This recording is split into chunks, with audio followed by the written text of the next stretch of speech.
ಅರ್ಧದಲ್ಲೇ ದಾರಿ ಬದಲಿಸ್ತಿರೋ ಸಂಗಾತಿಗಳು, ಹಣನ ಗುಣನ ಸ್ವಪ್ರತಿಷ್ಠೆನ, ಸೆಲೆಬ್ರಿಟಿಗಳ ಜೀವನದಲ್ಲಿ ನಡೀತಿರೋದು ಏನು? ಸ್ನೇಹಿತರೆ, ಇತ್ತೀಚೆಗೆ ಸೋಷಿಯಲ್ ಮೀಡಿಯಾದಲ್ಲಿ ಸಾಕಷ್ಟು ಸುದ್ದಿ ಮಾಧ್ಯಮದಲ್ಲಿ ಒಂದೇ ಮಾತು. ಮೊದಲಿಗೆ ಅತುಲ್ ಸುಭಾಷ್ ಕಥೆಯಾಯಿತು, ಪುರುಷರ ಪಾಡು ಏನ್ರಿ ಇದು ಅಂತ. ಈಗ ಚಹಲ್ ಕತೆ. ಚಹಲ್ಗೂ ಅವರ ಪತ್ನಿಗೂ ಡಿವೋರ್ಸ್ ಆಗ್ತಿದೆಯಂತೆ, ಇಬ್ಬರು ಅನ್ಫಾಲೋ ಮಾಡ್ತಿದ್ದಾರಂತೆ, ಶೀಘ್ರದಲ್ಲೇ ಬೇರೆ ಆಗ್ತಿದ್ದಾರಂತೆ. ಹೀಗೆ ನಾನಾ ಚರ್ಚೆ ನಡೀತಾ ಇದೆ. ಅದರಲ್ಲೂ ಕೂಡ ಖುದ್ದು ಚಹಲ್ ಎಲ್ಲ ಮುಗೀತು ಅನ್ನೋ ರೀತಿಯಲ್ಲಿ, ಅಂದರೆ ಫ್ಯಾಮಿಲಿ ಲೈಫಲ್ಲಿ ಅವರ ಪರ್ಸ್ನಲ್ ಪತ್ನಿಯೊಂದಿಗಿನ ಫ್ಯಾಮಿಲಿ ಲೈಫ್ನಲ್ಲಿ ಎಲ್ಲ ಮುಗಿತು ಅನ್ನೋ ರೀತಿಯಲ್ಲಿ ಪೋಸ್ಟ್ ಹಾಕಿ ಮತ್ತೆ ಸಾಧನೆ, ಅಪ್ಪ ಅಮ್ಮ ಅಂತೆಲ್ಲ ಪೋಸ್ಟ್ ಹಾಕೋಕೆ ಶುರು ಮಾಡಿದ್ದಾರೆ. ಈ ಸಂದರ್ಭದಲ್ಲಿ ಕೆಲವರಂತೂ ಅಶ್ಲೀಲ ಕಾಮೆಂಟ್ಗಳನ್ನೂ ಮಾಡ್ತಾ, ಆಕೆ ದುಡ್ಡು ನೋಡಿ ಮದುವೆಯಾಗಿದ್ಲು, ಈತ ಚಂದ ನೋಡಿ ಮದುವೆಯಾಗಿದ್ದ, ಈತ ಟ್ರೋಫಿ ವೈಫ್ ಬೇಕು ಅಂತ ಮದುವೆ ಆಗಿಬಿಟ್ಟ, ಈತನಿಗೆ ಗೊತ್ತಿರಲಿಲ್ಲ ಟ್ರೋಫಿ ಪದೇ ಪದೇ ಹ್ಯಾಂಡ್ಸ್ ಚೇಂಜ್ ಆಗುತ್ತೆ ಅಂತ, ಈ ರೀತಿ ಎಲ್ಲ ನಾನಾ ಮನ ಬಂದಂಥ ಕಾಮೆಂಟ್ಗಳನ್ನು ಮಾಡ್ತಾ ಇದ್ದಾರೆ. ಇಲ್ಲಿ ಚಹಲ್ ಒಬ್ಬ ಕ್ರಿಕೆಟಿಗ, ಪಬ್ಲಿಕ್ ಲೈಫ್ನಲ್ಲಿರೋದು, ಫೇಮಸ್ ಇರಬಹುದು. ಆದರೆ ಈ ಮಾಡರ್ನ್ ಯುಗದಲ್ಲಿ ದೊಡ್ಡ ಪ್ರಮಾಣದ ಜನರ ಜೀವನದಲ್ಲಿ ಈ ಸಮಸ್ಯೆ ಆಗ್ತಾ ಇದೆ. ಅಡ್ರೆಸ್ ಮಾಡಬೇಕಾಗಿರೋ ಸಮಸ್ಯೆ ಇದು. ಬಹಳ ಇಷ್ಟಪಟ್ಟು ಚೆನ್ನಾಗಿ ಮದುವೆಯಾಗಿ ಧಾಮ್ ಧೂಮ್ ಅಂತ ಊರಿಗೆಲ್ಲ ಊಟ ಹಾಕಿ ಸಿಹಿ ತಿನ್ನಿಸಿ ಇವ್ರ ಜೀವನ ಕಹಿ ಯಾಕಾಗತ್ತೆ? ದಿಢೀರಂತ ಅರ್ಧ ದಾರಿಯಲ್ಲೇ ದಿಕ್ಕು ಬದಲಿಸೋಕೆ ಜನ ಯಾಕೆ ಈ ರೀತಿ ಬೇರೆ ಬೇರೆ ಆಗ್ತಾ ಇದ್ದಾರೆ? ಈ ಪ್ರಶ್ನೆ ಖಂಡಿತ ಮೂಡುತ್ತೆ. ಹೀಗಾಗಿ ಈ ಸಂಬಂಧಗಳ ರಹಸ್ಯ ಏನು, ಸೈಕಾಲಜಿ ಏನು ಹೇಳುತ್ತೆ, ಮನಃಶಾಸ್ತ್ರಜ್ಞರು ಏನು ಹೇಳ್ತಾರೆ, ಯಾಕೆ ಸಮಸ್ಯೆ ಎಲ್ಲ ಆಗ್ತಾ ಇದೆ ಮಾಡ್ರನ್ ದಾಂಪತ್ಯದಲ್ಲಿ, ಗಂಡ ಹೆಂಡತಿಯರ ನಡುವೆ? ಸ್ನೇಹಿತರೆ, ಇತ್ತೀಚಿನ ವರ್ಷಗಳಲ್ಲಿ ಭಾರತ ಕಂಡ ಕೆಲ ಪ್ರತಿಭಾನ್ವಿತ ಬೌಲರ್ಗಳ ಪೈಕಿ ಚಹಲ್ ಕೂಡ ಟಾಪ್ನಲ್ಲೇ ಬರ್ತಾರೆ. IPLನಿಂದ ಏಷ್ಯಾ ಕಪ್ ತನಕ, ರಣಜಿಯಿಂದ ವರ್ಲ್ಡ್ ಕಪ್ ತನಕ ಎಲ್ಲ ಅಂಗಳದಲ್ಲೂ ಬ್ಯಾಟರ್ಗಳ ಬೆವರಿಳಿಸೋ ಶಕ್ತಿ ಈ ಬಲಗೈ ಲೆಗ್ ಸ್ಪಿನ್ನರ್ ಚಹಲ್. ಇಂತಹ ಚಹಲ್ ಡಿಸೆಂಬರ್ 22, 2020ರಲ್ಲಿ ಧನಶ್ರೀ ಅನ್ನೋ ಸುಂದರಿಯನ್ನು ಮದುವೆಯಾಗಿದ್ದರು. ಧನಶ್ರೀ ಬೇಸಿಕಲಿ ದುಬೈನಲ್ಲಿ ಹುಟ್ಟಿದವರು, ಮೆಡಿಕಲ್ ಓದಿ ಡೆಂಟಿಸ್ಟ್ ಆಗಿದ್ರು, ಬಳಿಕ ಕೊರಿಯೋಗ್ರಫರ್ ಆಗಿ ವೃತ್ತಿಯನ್ನು ಆಯ್ಕೆ ಮಾಡಿಕೊಂಡಿದ್ರು. ಬಳಿಕ ಕೊರೋನಾ ಟೈಮ್ನಲ್ಲಿ ಚಹಲ್ ಇವ್ರ ಹತ್ರ ಡ್ಯಾನ್ಸ್ ಕಲಿಯೋಕೆ ರಿಕ್ವೆಸ್ಟ್ ಮಾಡಿದ್ರಂತೆ. ಸೊ ಆ ರೀತಿ ಡ್ಯಾನ್ಸ್ ಕಲಿಯೋಕೆ ಹೋದಂತಹ ಚಹಲ್ ಆಮೇಲೆ ಅವ್ರ ನಡುವೆ ಫ್ರೆಂಡ್ಶಿಪ್ ಆಗಿ ಇಬ್ಬರ ನಡುವೆ ಸ್ನೇಹ ಕೂಡ ಬೆಳೆದು ಬಳಿಕ ಮದುವೆ ಕೂಡ ಆಗಿತ್ತು. ಆದರೆ ಅದಾದ್ಮೇಲೆ 2023ರಲ್ಲೇ ಚಹಲ್ ಮತ್ತು ಧನಶ್ರೀ ಬೇರೆ ಆಗ್ತಿದ್ದಾರೆ ಅನ್ನೋ ಗಾಸಿಪ್ ಶುರುವಾಯಿತು. ಧನಶ್ರೀ ತಮ್ಮ ಇನ್ಸ್ಟಾಗ್ರಾಮ್ ಪ್ರೊಫೈಲ್ನಿಂದ ಚಹಲ್ ಅವರ ಸರ್ನೇಮ್ ತೆಗೆದು ಧನಶ್ರೀ ಚಹಲ್ ಹೋಗಿ ಧನಶ್ರೀ ವರ್ಮಾ ಅಂತ ಮಾಡ್ಕೊಂಡಿದ್ದು ಕಾರಣ ಆಗಿತ್ತು ಇದಕ್ಕೆ. ಆದರೆ ಯಾವಾಗ ಚಹಲ್ ಅವರೇ ವದಂತಿ ಹರಡಬೇಡಿ ಅಂತ ರಿಕ್ವೆಸ್ಟ್ ಮಾಡಿದ್ರು, ಅಲ್ಲಿಗೆಲ್ಲ ಕೂಲ್ ಆಗಿತ್ತು. ಬಟ್ ಈಗ ತುಂಬ ಸೀರಿಯಸ್ ಆಗಿ ವಿಚಾರ ಚರ್ಚೆ ಆಗ್ತಿದೆ. ಇದಕ್ಕೆ ಪುಷ್ಟಿ ಕೊಡೋ ಹಾಗೆ ಇಬ್ಬರು ತಮ್ಮ ಸೋಷಿಯಲ್ ಮೀಡಿಯಾ ಅಕೌಂಟ್ನಿಂದ ಅನ್ಫಾಲೋ ಮಾಡ್ಕೊಂಡಿದ್ದಾರೆ. ಧನಶ್ರೀ ಅವರೊಂದಿಗಿದ್ದ ಎಲ್ಲ ಫೋಟೋಗಳನ್ನು ಚಹಲ್ ಡಿಲೀಟ್ ಕೂಡ ಮಾಡಿದ್ದಾರೆ. ಒಂದಷ್ಟು ಪ್ರತಿಷ್ಠಿತ ಮಾಧ್ಯಮಗಳು ಕೂಡ ಆಪ್ತ ಮೂಲಗಳನ್ನು ಉಲ್ಲೇಖಿಸಿ ಬೇರೆ ಆಗ್ತಿರೋದನ್ನು ಕನ್ಫರ್ಮ್ ಅಂತ ರಿಪೋರ್ಟ್ ಮಾಡ್ತಿದ್ದಾರೆ. ಅನಿವಾರ್ಯ, ಕೆಲ ಟೈಮ್ ಮಾತ್ರ ಬಾಕಿ ಇರೋದಷ್ಟೇ ಅಫಿಷಿಯಲ್ ಆಗುತ್ತೆ ಅಂತ ಅವರ ಫ್ಯಾಮಿಲಿ ಮೂಲಗಳನ್ನು ಉಲ್ಲೇಖಿಸಿ ರಾಷ್ಟ್ರೀಯ ಮಾಧ್ಯಮಗಳೇ ರಿಪೋರ್ಟ್ ಮಾಡ್ತಿದ್ದಾರೆ. ಇಲ್ಲಿ ಚಹಲ್ ಕೂಡ ಒಂದು ಭಾವನಾತ್ಮಕ ಪೋಸ್ಟ್ ಹಾಕಿ ಗಮನ ಸೆಳೆದಿದ್ದಾರೆ. ಕಠಿಣ ಪರಿಶ್ರಮವೇ ಜನರ ನಡವಳಿಕೆ ಬಗ್ಗೆ ಹೇಳುತ್ತೆ. ನಿಮ್ಮ ಪ್ರಯಾಣ ನಿಮಗೆ ಗೊತ್ತು, ನಿಮ್ಮ ನೋವು ನಿಮಗೆ ಗೊತ್ತು, ಇಲ್ಲಿಗೆ ತಲುಪೋಕೆ ನೀವು ಏನೆಲ್ಲ ಮಾಡಿದ್ದೀರಿ, ಕಷ್ಟಪಟ್ಟಿದ್ದೀರಿ ಅಂತ ನಿಮಗೆ ಗೊತ್ತು, ನೀವು ಎಲ್ಲಿದ್ದೀರಿ ಅನ್ನೋದು ಇಡೀ ಜಗತ್ತಿಗೆ ಗೊತ್ತು. ನಿಮ್ಮ ತಂದೆ ತಾಯಿ ಹೆಮ್ಮೆ ಪಡುವಂತೆ ಮಾಡೋಕೆ ಬೆವರನ್ನೇ ಹರಿಸಿದ್ದೀರಿ, ಸದಾ ಪೋಷಕರ ಹೆಮ್ಮೆಯ ಮಗನಾಗಿ ಇರಿ ಅಂತ ಚಹಲ್ ಪೋಸ್ಟ್ ಹಾಕಿದ್ದಾರೆ. ಈ ಮೂಲಕ ಚಹಲ್ ಜೀವನದಲ್ಲಿ ಬಹಳ ಅಲ್ಲೋಲ ಕಲ್ಲೋಲ ಆಗಿರೋದ್ರ ಬಗ್ಗೆ ಒಂದಷ್ಟು ಕನ್ಫರ್ಮೇಷನ್ ಅವರು ಕೂಡ ಕೊಡ್ತಿದ್ದಾರೆ. ಅಷ್ಟೇ ಅಲ್ಲ, ಈಗ ಎಂತೆಂಥ ಸುದ್ದಿ ಬರ್ತಾ ಇದೆ ಅಂದರೆ ಕ್ರಿಕೆಟಿಗ ಶ್ರೇಯಸ್ ಅಯ್ಯರ್ ಅವರೇ ಇದಕ್ಕೆಲ್ಲ ಕಾರಣ ಅನ್ನೋ ಒಂದಷ್ಟು ಆರೋಪಗಳನ್ನು ಮಾಡಲಾಗ್ತಿದೆ, ಯಾವುದೇ ಆಧಾರ ಇಲ್ಲದೆ. ಶ್ರೇಯಸ್ ಅಯ್ಯರ್, ಧನಶ್ರೀ ಈ ಮುಂಚೆ ಒಟ್ಟಿಗೆ ಒಂದಷ್ಟು ಓಡಾಡಿದ್ದಂತಹ, ಕಾಣಿಸಿಕೊಂಡಿದ್ದಂತಹ ದೃಶ್ಯಗಳನ್ನು ಇಟ್ಕೊಂಡು ಸ್ಟೋರಿ ಶುರುವಾಗಿದ್ದಾವೆ. ಯಾವ ಥರ ಡಾಟ್ಸ್ನ ಕನೆಕ್ಟ್ ಮಾಡ್ತಿದ್ದಾರೆ ಅಂದರೆ, ಚಹಲ್ ಅವ್ರನ್ನ ಅನ್ಫಾಲೋ ಮಾಡಿ ಶ್ರೇಯಸ್ ಅವ್ರನ್ನ ಫಾಲೋ ಮಾಡ್ತಿದ್ದಾರೆ ಅನ್ನೋ ಹೆಡ್ಲೈನ್ಗಳನ್ನು ಕೂಡ ಕೊಟ್ಟು ಪ್ರಸಾರ ಮಾಡಲಾಗ್ತಿದೆ. ಚಹಲ್ ಮನಸ್ಸಿಗೆ ಬೇಜಾರಾಗಿ ಕುಡಿದು ತೂರಾಡ್ತಿದ್ದಾರೆ ಅನ್ನೋ ವಿಡಿಯೋಗಳನ್ನು ಕೂಡ ವೈರಲ್ ಮಾಡಲಾಗ್ತಿದೆ. ಸ್ನೇಹಿತರೆ, ಈ ಎಲ್ಲ ಕೋಲಾಹಲಗಳಿಗೆ ಗಂಡ ಹೆಂಡತಿ ಇಬ್ಬರು ಕೂಡ ಇಲ್ಲಿವರೆಗೂ ಏನು ಅಫಿಷಿಯಲ್ ಆಗಿ ಹೇಳಿಕೆ ಕೊಟ್ಟಿಲ್ಲ. ಆದರೆ ಸಾಕಷ್ಟು ಸೆಲೆಬ್ರಿಟಿಗಳ ಲೈಫ್, ಜನಸಾಮಾನ್ಯರ ಲೈಫ್ ಕೂಡ ಈ ರೀತಿ ಆಗ್ತಿರೋದ್ರಿಂದ, ಚಿಗುರುವ ಮುನ್ನವೇ ಒಣಗಿದ ಉದಾಹರಣೆಗಳು ತುಂಬ ಈಗ ಜಾಸ್ತಿ ಎಮರ್ಜ್ ಆಗ್ತಿರೋದ್ರಿಂದ ಯಾಕೆ ಹೀಗೆ ಈಗಿನ ಕಾಲದಲ್ಲಿ ದಾಂಪತ್ಯದ ಕತೆ ಹಿಂಗಾಯಿತು ಅನ್ನೋ ಪ್ರಶ್ನೆ ಜನರ ಮನಸ್ಸಲ್ಲಿ ಮೂಡ್ತಿದೆ. ದೊಡ್ಡ ಸೆಲೆಬ್ರಿಟಿಗಳಿಂದ ಸಣ್ಣ ಮರಿ ಸೆಲೆಬ್ರಿಟಿಗಳ ತನಕ, ಹಾಗೆ ಕಾಮನ್ ಬೇರೆ ಬೇರೆ ಪ್ರೊಫೆಷನ್ನಲ್ಲಿರುವಂಥ ಕಾಮನ್ ಪೀಪಲ್ ತನಕ ಎಲ್ಲ ಕಡೆ ಈ ಟ್ರೆಂಡ್. ಮದುವೆ, ಕೆಲ ಕಾಲ ಎಲ್ಲವೂ ಹ್ಯಾಪಿ, ಆಮೇಲೆ ಎಲ್ಲವೂ ಕಹಿ, ಆಮೇಲೆ ದೂರ. ಇದು ಯಾಕೆ ಎಲ್ಲ ಕಡೆ ಅಷ್ಟೊಂದು ಜೋರಾಗಿ ಈ ಟ್ರೆಂಡ್ ಯಾಕೆ ಇತ್ತೀಚೆಗೆ ಈ ನಮ್ಮ ಸಮಾಜದಲ್ಲಿ ಚಿಗುರ್ಕೊಂಡಿದೆ? ಅನ್ನೋ ಪ್ರಶ್ನೆ ಜನರನ್ನ ಕಾಡೋಕಂತೂ ಶುರುವಾಗಿದೆ. ಏನು ಸ್ನೇಹಿತರೆ, ಈ ವರದಿಯಲ್ಲಿ ಮುಂದುವರಿಯೋಕ್ಕಿಂತ ಮುಂಚೆ 7 Sands tourism company Puri Jagannath ಯಾತ್ರೆಯನ್ನ ಆಯೋಜನೆ ಮಾಡಿದೆ. 3 night 4 day ಪ್ಯಾಕೇಜ್ ಇದು. ಪುರಿ ಜಗನ್ನಾಥ, ಕೋನಾರ್ಕ, ಬಿರಾಜದೇವಿ ಶಕ್ತಿಪೀಠ, ಭುವನೇಶ್ವರ, ಧೌಲಿ, ಉದಯಗಿರಿ ಮತ್ತು ಸ್ಕಂದಗಿರಿ, ಕಟಕ್ ಇಲ್ಲೆಲ್ಲ ಹೋಗೋದಿರುತ್ತೆ.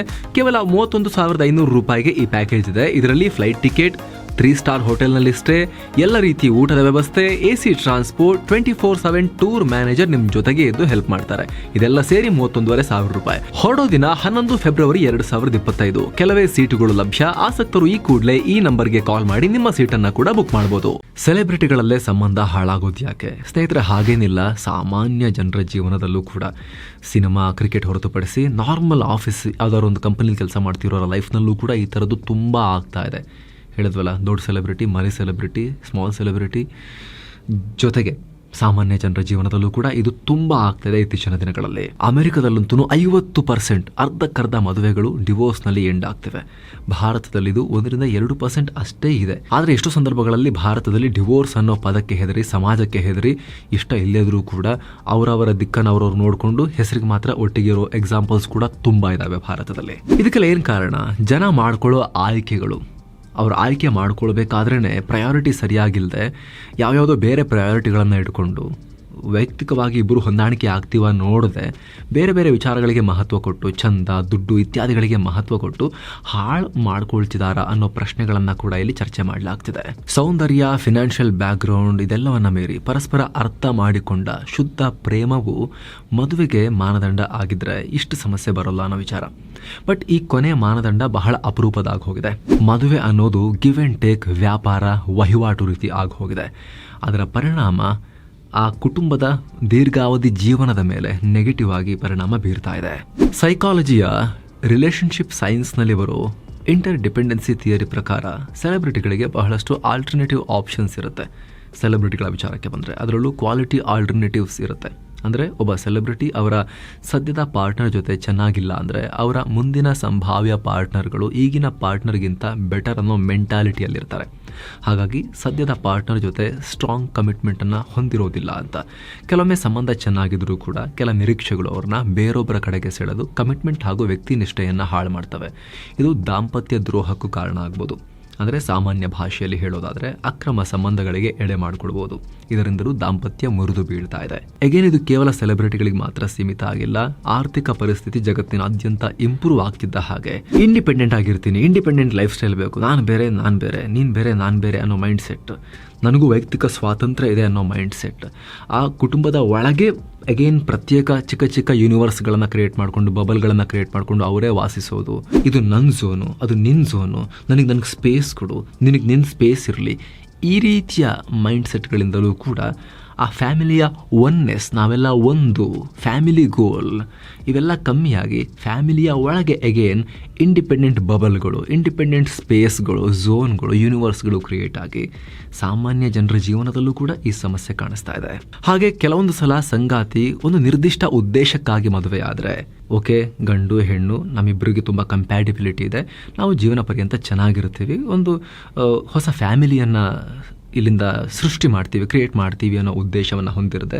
ಯಾವುದಾದ್ರು ಪರ್ಟಿಕ್ಯುಲರ್ ಉದ್ದೇಶ ಹಿಡ್ಕೊಂಡು ಬೇರೆ ಏನಾದರೂ ಮೈಂಡಲ್ಲಿ ಇಟ್ಕೊಂಡು ಮದುವೆ ಆದರೆ ಎಮೋಷ್ನಲಿ ಕನೆಕ್ಟ್ ಆಗೋ ಸಾಧ್ಯತೆ ಕಮ್ಮಿ ಇರುತ್ತೆ. ಸೊ ಆ ಉದ್ದೇಶ ಈಡೇರಿದ ನಂತರ ಅಥವಾ ಆ ಉದ್ದೇಶಗಳು ಇನ್ಮುಂದೆ ಈಡೇರೋಕೆ ಸಾಧ್ಯ ಇಲ್ಲ ಅಂತ ಕಂಡು ಬಂದರೆ ಆಗಲೂ ಬೇರೆ ಬೇರೆ ಆಗ್ಬೋದು. ಈ ಟ್ರೆಂಡ್ ಸೆಲೆಬ್ರಿಟಿಗಳಲ್ಲಿ ಒಂಚೂರು ಜಾಸ್ತಿ ಯಾಕೆ ಕಾಣುತ್ತೆ ಅಂದರೆ ಆರ್ಥಿಕವಾಗಿ, ಸಾಮಾಜಿಕವಾಗಿ ಸಬಲರಾಗಿರೋದ್ರಿಂದ ಒಬ್ಬರ ಮೇಲೊಬ್ಬರು ಡಿಪೆಂಡ್ ಆಗಿರೋದಿಲ್ಲ. ಗಂಡಂಗೇನಾದರೂ ಹುಷಾರಿಲ್ಲ ಅಂದರೆ ಹೆಂಡತಿ ಸಾಕಬೇಕು ಅಂತ ಇರೋದಿಲ್ಲ, ಹೆಂಡತಿಗೇನಾದರೂ ಹುಷಾರಿಲ್ಲ ಅಂದರೆ ಗಂಡನೇ ಸಾಕಬೇಕು ಅಂತ ಇರೋದಿಲ್ಲ. ನೀನಲ್ದಿದ್ರೆ ಇನ್ನೊಬ್ಳು, ನೀನಿಲ್ಲಂದರೆ ಇನ್ನೊಬ್ಬ ಅನ್ನೋ ಮೈಂಡ್ ಸೆಟ್ ಇರೋದ್ರಿಂದಲೂ ಕೂಡ ಅಲ್ಲಿ ಜಾಸ್ತಿ ಕಾಣುತ್ತೆ. ಅಗೇನ್ ಆ ಟ್ರೆಂಡ್ ಎಲ್ಲ ಕಡೆಗೂ ಸಾಮಾನ್ಯ ಜನರಿಗೂ ಇತ್ತೀಚೆಗೆ ಟ್ರಾನ್ಸ್ಫರ್ ಆಗ್ತಾ ಇದೆ. ಇನ್ನು ಕೆಲವೊಂದ್ಸಲ ಪರಸ್ಪರ ಒಪ್ಪಿಗೆ ಕೊಟ್ಟು ಖುಷಿ ಖುಷಿಯಾಗಿ ಇಂಟರ್ವ್ಯೂ ಕೊಡ್ತಾ ಬೇರೆ ಆಗೋಣ ಮೇಲೆ ಅಂಥೇಳಿ ಬೇರೆ ಆಗಿರೋದು ಕೂಡ ನೋಡಿದಿರಿ. ನಮ್ಮ ಕರ್ನಾಟಕದ ಮಟ್ಟಿಗೂ ಕೂಡ ಒಂದಷ್ಟು ಸ್ಟಾರ್ಗಳು ದೊಡ್ಡವರಿಂದ ಹಿಡಿದು ಮೀಡಿಯಂ ರೇಂಜ್, ಸ್ಮಾಲ್ ರೇಂಜ್ ತನಕ ಎಲ್ಲರೂ ಈ ರೀತಿ ಮಾಡ್ಕೊಂಡಿದ್ದನ್ನ ನೀವು ನೋಡಿರ್ಬೋದು. ಅದಕ್ಕೂ ಕೂಡ ನಾನಾ ಕಾರಣಗಳನ್ನ ಕೊಡಬಹುದು. ಮೊದಲನೇದು ಕರಿಯರ್ ಇಶ್ಯೂಸ್. ಒಬ್ಬರ ಕರಿಯರ್ ಪ್ರಿಫರೆನ್ಸ್ ಬೇರೆ, ಇನ್ನೊಬ್ಬರ ಫ್ಯಾಮಿಲಿ ಪ್ರಿಫರೆನ್ಸ್ ಬೇರೆ. ಅವ್ರಿಗೆ ಬೇಕಾಗಿದ್ದು ಇವ್ರಿಗೆ ಬೇಡ, ಇವ್ರಿಗೆ ಬೇಕಾಗಿದ್ದು ಅವ್ರಿಗೆ ಬೇಡ. ಜೊತೆಗೆ ಯಾರ ಫ್ಯಾನ್ ಬೇಸ್ ದೊಡ್ಡದು, ಯಾರು ದೊಡ್ಡದು, ಫಾಲೋವರ್ಸ್ ಯಾರಿಗೆ ಜಾಸ್ತಿ, ಅದನ್ನು ಉಳಿಸ್ಕೊಳ್ಳೋಕೆ ಅವ್ರು ಪಡೋ ಪ್ರಯತ್ನ, ಇದೆಲ್ಲವೂ ಕೂಡ ಫ್ಯಾಮಿಲಿ ಮೇಲೆ ನೆಗೆಟಿವ್ ಪರಿಣಾಮ ಬೀರ್ತಾ ಇರುತ್ತೆ. ಇಲ್ಲಿ ಇಬ್ಬರೂ ಸಂಗಾತಿ ಬೇರೆ ಬೇರೆ ರೇಸಿಗೆ ಬಿದ್ದು ಓಡೋಕೆ ಶುರು ಮಾಡಿದಾಗ ಒಬ್ಬ ಓಡ್ತಿರ್ಬೇಕಾದ್ರೆ ಈಕೆ ನನಗೆ ಸಪೋರ್ಟ್ ಮಾಡಲಿ ಅಂತ ಈಕೆ ಎಕ್ಸ್ಪೆಕ್ಟ್ ಮಾಡಬೇಕಾದ್ರೆ, ಅಥವಾ ನಾನು ಓಡ್ಬೇಕಾದ್ರೆ ಈತ ನನಗೆ ಸಪೋರ್ಟ್ ಮಾಡಲಿ ಅಂತ ಈಕೆ ಎಕ್ಸ್ಪೆಕ್ಟ್ ಮಾಡ್ತಿರ್ಬೇಕಾದ್ರೆ, ಇಲ್ಲ ನೀನು ಸಪೋರ್ಟ್ ಮಾಡೋ ಇಬ್ಬರೂ ಓಡೋಕೆ ರೆಡಿ ಇದ್ದಾಗ ಏನು ಪಾಯಿಂಟ್, ನಿನ್ನೊಂದಿಗೆ ಯಾಕೆ ಹಾಗಾದರೆ ಈ ಫ್ಯಾಮಿಲಿ ಸಂಬಂಧ ಬೇಕು ಅಂತ ಇಬ್ಬರು ಮನಸ್ಸಿಗೂ ಬಂದು ಆಯಿತು ಟಾಟಾ ಬಾಯ್ ನೀನು ಇಷ್ಟ ಬಂದಂಗೆ ನಿಂದಿರು, ನಾನು ಇಷ್ಟ ಬಂದು ನಾನು ಇರ್ತೀನಿ. ಉಪೇಂದ್ರ ಅವರ UI ಮೂವಿಯಲ್ಲಿ ತೆಗೆದು ನೆಲಕ್ಕೆ ಹೊಡೆದು ಖುಷಿಯಿಂದ ಕೇಕೆ ಹಾಕ್ತಾ ಹೊರಗೆ ಬರ್ತಾನಲ್ಲ ಅವನು, ಆ ರೀತಿ ಬಹಳ ಖುಷಿಯಿಂದ ಇಬ್ಬರು ಒಪ್ಪಿಗೆಯಿಂದ ಬೇರೆ ಬೇರೆ ಆಗ್ತಿರೋದು ಕೂಡ ನಾವು ನೋಡ್ತಾ ಇದ್ದೀವಿ. ಇನ್ನು ಕೆಲ ಸಲ ಮದುವೆ ಆಗೋದಕ್ಕೂ ಮುಂಚೆ ಒಂದು ವ್ಯಕ್ತಿತ್ವ, ಬಳಿಕ ಮತ್ತೊಂದು ವ್ಯಕ್ತಿಯ ಸಡನ್ ಆಗಿ ದೊಡ್ಡ ಬದಲಾವಣೆಗಳು ಕಂಡು ಬಂದಾಗ ಆ ಬದಲಾವಣೆಗೆ ಇನ್ನೊಬ್ಬ ಸಂಗಾತಿ ಹೊಂದಿಕೊಳ್ಳೋಕೆ ಸಾಧ್ಯವಾಗದೇ ಇದ್ದಾಗ ಅವಾಗಲೂ ಕೂಡ ಸಮಸ್ಯೆಗಳಾಗ್ಬೋದು. ಇದು ಡ್ರಾಸ್ಟಿಕ್ ಚೇಂಜಸ್ ಆದಾಗ, ಸಣ್ಣ ಪುಟ್ಟ ಚೇಂಜಸ್ ವಯಸ್ಸು ಆಗ್ತಾ ಮೆಚುರಿಟಿ ಬರ್ತಾ ಅಥವಾ ಕಾಲ ಕಳೀತಾ ಸನ್ನಿವೇಶಗಳು ಬದಲಾಗ್ತಾ ಪ್ರತಿಯೊಬ್ಬ ವ್ಯಕ್ತಿಯಲ್ಲೂ, ಅದು ಮಹಿಳೆ ಆಗಿರಲಿ ಪುರುಷ ಆಗಿರಲಿ ಆಗೇ ಆಗುತ್ತೆ. ಆದರೆ ಸಡನ್ ಬದಲಾವಣೆಗಳು, ವಿಪರೀತ ಬದಲಾವಣೆಗಳು, ಮದುವೆಗಿಂತ ಮುಂಚೆ ಹಸು, ಅದಾದಮೇಲೆ ನೋಡಿದ್ರೆ ನರಿ ಅಥವಾ ಸಿಂಹ ಈ ರೀತಿ ಏನಾದರೂ ಅಥವಾ ಗೂಳಿ ಈ ಥರ ಏನಾದರೂ ಕಂಡು ಬಂದರೆ ಇದು ಬಹಳ ಸಮಸ್ಯೆಗೆ ಕಾರಣ ಆಗಬಹುದು. ಇನ್ನು ಕೆಲವೊಂದು ಸಲ ವಯಸ್ಸಿನ ಕಾರಣದಿಂದ ಹಾಗೂ ಸಂಸ್ಕೃತಿಯ ಕಾರಣದಿಂದ ಕೂಡ ಬೇರೆ ಬೇರೆ ಆಗಿರೋ ಉದಾಹರಣೆ ಇದೆ, ಸೆಟ್ ಆಗ್ತಿಲ್ಲ ಅಂತ. ಆದರೆ ಮೇಲೆ ಹೇಳಿದ ಎಲ್ಲ ಸಮಸ್ಯೆಗಳಿಗೂ ಕೂಡ ಆ ಜೋಡಿ ಒಬ್ಬರು ಕಂಪನಿಯನ್ನೊಬ್ಬರು ಎಂಜಾಯ್ ಮಾಡ್ತಾ ಇದ್ರೆ, ಒಬ್ಬರೊಟ್ಟಿಗೆ ಇನ್ನೊಬ್ಬರು ಇರೋಕೆ ಅವರಿಗೆ ತುಂಬ ಹಿತ ಅನ್ನಿಸ್ತಾ ಇದ್ರೆ, ಉಳಿದೆಲ್ಲ ವಿಚಾರಗಳನ್ನು ಅವರು ಸಹಿಸ್ಕೊಳ್ಳಿಕ್ಕೆ ಸಾಧ್ಯ ಇರುತ್ತೆ. ಹಾಗಾಗಿ ಯಾವುದೇ ಸಂಬಂಧದಲ್ಲಿ ಇಬ್ಬರ ನಡುವಿನ ಕಂಪ್ಯಾಟಿಬಿಲಿಟಿ, ಅವರಿಬ್ಬರ ನಡುವಿನ ಬಾಂಧವ್ಯ, ಪ್ರೀತಿ, ಆ ಫ್ಯಾಮಿಲಿ ಬಾಂಡಿಂಗ್, ಫ್ಯಾಮಿಲಿ ಗೋಲ್ಸ್ ಬಹಳ ಮುಖ್ಯ ಆಗಿರುತ್ತೆ. ಆದರೆ ಕೆಲವೊಂದು ಸಲ ಮಕ್ಕಳು ಮಾಡಿಕೊಳ್ಳೋ ವಿಚಾರಕ್ಕೆ ಸಂಬಂಧಪಟ್ಟಂತೆ ಕೆಲವರಿಗೆ ಮಕ್ಕಳು ಮಾಡ್ಕೊಳ್ಳಿಕ್ಕೆ ಇಷ್ಟ ಇರಲ್ಲ, ಇನ್ನೊಬ್ಬನಿಗೆ ಇಷ್ಟ ಇರುತ್ತೆ, ಇಲ್ಲ ಆಕೆಗೆ ಇಷ್ಟ ಇರಲ್ಲ, ಆಕೆಗೆ ಇಷ್ಟ ಇರುತ್ತೆ, ಇಲ್ಲ ಈತನಿಗೆ ಇಷ್ಟ ಇರಲ್ಲ. ಈ ಸಮಸ್ಯೆಗಳಿಂದಲೂ ಕೂಡ ಇದು ಗಂಭೀರ ಸಮಸ್ಯೆಯಾಗಿ ಕಾಡಿ ಬ್ರೇಕಪ್ ಆಗೋ ಚಾನ್ಸಸ್ ಕೂಡ, ಅದನ್ನು ಕೂಡ ನೋಡ್ತಾ ಇದ್ದೀವಿ. ಇನ್ನು ಕೆಲವು ಸಲ ಮೆಡಿಕಲ್ ಕಾರಣಗಳಿಂದ ಮಕ್ಕಳೇ ಆಗದಂಥ ಸನ್ನಿವೇಶದಲ್ಲಿ ಇನ್ನಾಗಲ್ಲ ಅಂತ ವೈದ್ಯರೇನಾದರೂ ಹೇಳಿ ಅಂಥ ಸನ್ನಿವೇಶಗಳಲ್ಲೂ ಕೂಡ ಸಂಬಂಧ ಮುರಿದು ಬಿದ್ದಿರೋದು ನೋಡಿದ್ದೀವಿ. ಇನ್ನು ಕೆಲವು ಸಲ ದೈಹಿಕ ಸಂಬಂಧದಲ್ಲಿ ಲೈಂಗಿಕ ಕಾರಣಗಳು, ಇಬ್ಬರ ನಡುವೆ ಆ ಲೈಂಗಿಕ ಕಂಪ್ಯಾಟಿಬಿಲಿಟಿ, ಅದರಲ್ಲಿ ಒಂದಷ್ಟು ಸಮಸ್ಯೆಗಳಿದ್ದಾಗಲೂ ಕೂಡ ಬ್ರೇಕಪ್ಗಳಾಗಿರೋದನ್ನು ನಾವು ನೋಡ್ತಾ ಇದ್ದೀವಿ. ಸೊ ಫ್ರೆಂಡ್ಸ್, ಈ ಬಗ್ಗೆ ನಿಮಗೇನು ಅನಿಸುತ್ತೆ ಕಾಮೆಂಟ್ ಮಾಡಿ ತಿಳಿಸಿ. ಮತ್ತೆ ಭೇಟಿ ಆಗ್ತಿರೋಣ. ನಮಸ್ತೆ.